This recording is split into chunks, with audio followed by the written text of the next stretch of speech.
Hola, ¿qué tal, gente? Soy Alex y después de 8 o 9 meses os traigo un nuevo vídeo al canal. Esta vez será de un libro que leí hace relativamente poco y me gustó muchísimo y se llama El dios de la lluvia llora sobre México. Y como el nombre insinúa, trata sobre la conquista de América por Hernán Cortés. Antes de empezar tengo que decir que yo creo que una fecha muy propicia para hacer este libro, pues recientemente hizo como el quinto centenario de la conquista de Tenochtitlán, que era la capital del Imperio Azteca, y además hace precisamente una semana ha habido un cruce de acusaciones entre los dirigentes mexicanos, españoles, en relación a esta conquista. Entonces yo creo que es una buena fecha, como he dicho, para analizar este libro. Como es lógico, el libro se sitúa a principios del siglo XVI, con un Hernán Cortés que es un joven. Y una cosa que puede impactar bastante es que yo creo que existe la concepción de que casi todo el mundo que iba allí a América a enriquecerse y tal era gente ignorante, pero por el contrario, Hernán Cortés era una persona muy estudiosa. Estudió en la Universidad de Salamanca, se licenció en Letras y en Derecho, y el libro empieza de esa manera, unas primeras 30 40 páginas en las que te describe cómo fue su juventud, cómo luego llega a Cuba y se pasa unos años siendo un comerciante, criando cerdos, y después llega el punto clave de la novela, que es cuando se le presenta la ocasión de ver qué hay más allá. Porque tenemos que tener en cuenta una cosa, y es que en esos momentos, cuando Hernán Cortés llega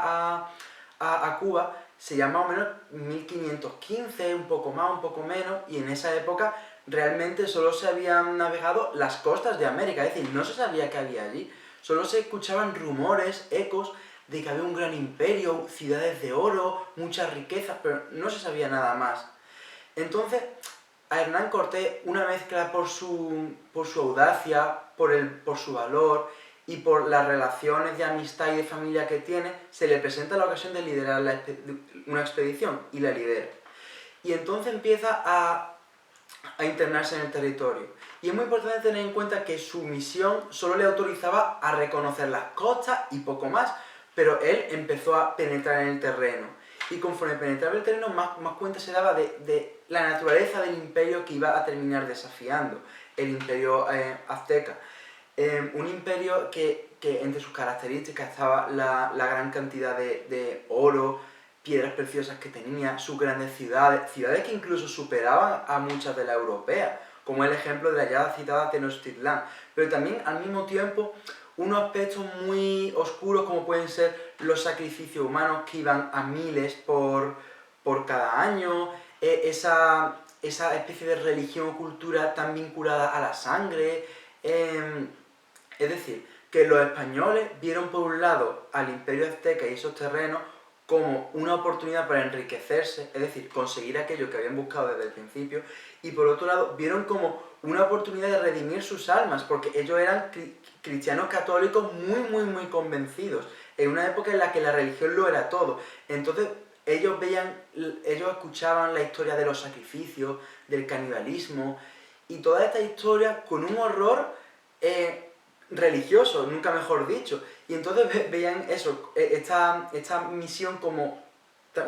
para enriquecerse y al mismo tiempo como una cruzada. Entonces es muy interesante ver cómo Hernán Cortés se desenvuelve para, por un lado, ejercer de un líder sólido para con su hombre, nombrando a los hombres más capaces, emparejándolo con las mujeres que tienen más importancia en los terrenos aztecas, y muy importante, granjeándose la alianza de los pueblos enemigos de los aztecas, porque hay que tener en cuenta que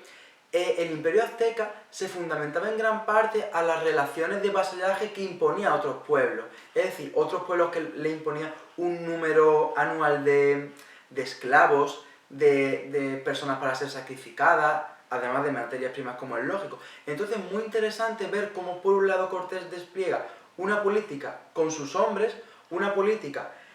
con las tribus enemigas de los aztecas, que se acaban uniendo a los españoles, y cómo por otro lado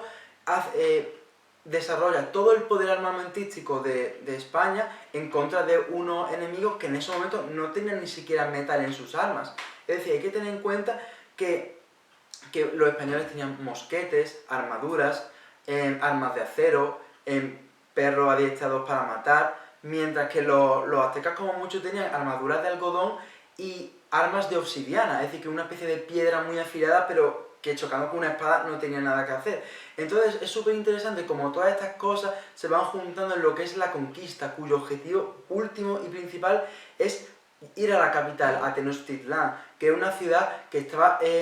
construida sobre un lago, una ciudad de pirámides preciosa, llena de riqueza, y esa ciudad se acaba convirtiendo en una obsesión para todo ello. Y es súper interesante ver cómo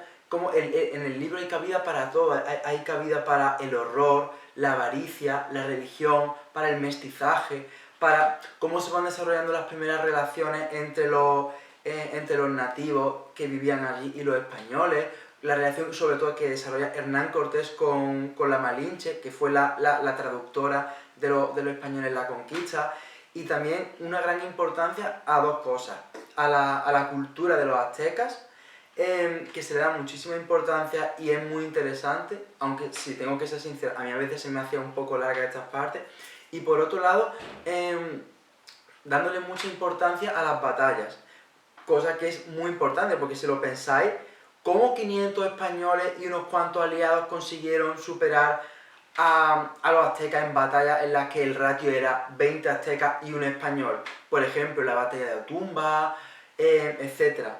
Y es súper curioso porque no se refleja la típica imagen del conquistador avaricioso que no le tiene miedo a nada, sino que Hernán Cortés se le ve como una persona que duda de sus actos, que se hace amigo del rey azteca Moctezuma, piensa, estamos haciendo lo correcto, Dios defenderá nuestras decisiones, y es súper interesante, porque, claro, yo creo que todos conocemos, vale, Hernán Cortés llegó con los españoles, conquistó Tenochtitlán y todo esto pasó a formar parte del Imperio Español. Pero yo creo que lo que se esconde tras eso lo desconocemos, y yo lo que más desconocía era lo que pasaba después de eso.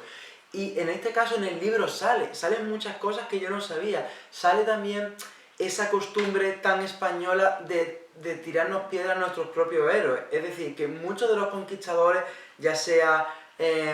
Núñez de Balboa, algunos de los Pizarro, Cortés, el propio Colón, tuvieron problemas con la propia corona después de sus gestas. Y es súper interesante ver cómo todo esto pasa, cómo los propios españoles muchas veces eran los peores enemigos los unos de los otros, porque querían más poder. Y yo de verdad que es un libro que recomiendo muchísimo. Si te gusta la novela histórica, tienes que leer este libro, cuyo autor, por cierto, es Laszlo Pasuz, que yo no lo he dicho al principio. Eso, si os gusta la novela histórica, tenéis que leerlo. Si os interesa la conquista de América, más aún. Pero es que yo creo que una novela tan buena que cualquier lector debería leerla, sinceramente, y más en una época en la que esta conquista precisamente, de un lado y de otro, no deja de esgrimirse como un arma dialéctica, un arma arrojadiza dialéctica. No, vosotros me tenéis que pedir perdón por lo que hizo Hernán Cortés, vosotros no tendréis que dar las gracias por lo que Hernán Cortés hizo por vosotros, ¿me entendéis? Hay como una gran dualidad, y yo creo que este libro representa el equilibrio, el gris perfecto, porque no es ni justo ni injusto con nadie. Y yo creo que en ese sentido es algo muy complicado de conseguir en temas tan fácilmente catalogables como bueno y malo. Y eso, creo que ya por la reseña veréis que me ha gustado mucho este libro, así que solo queda recomendarlos. Y yo os digo que esta es mi edición, hay muchas otras. Yo la compré en Wallapop a 2 euros, así que os recomiendo que también miréis por ahí. Y eso, espero que os haya gustado la reseña, y como he dicho en varios momentos en el vídeo, dadle una oportunidad. Así que, adiós.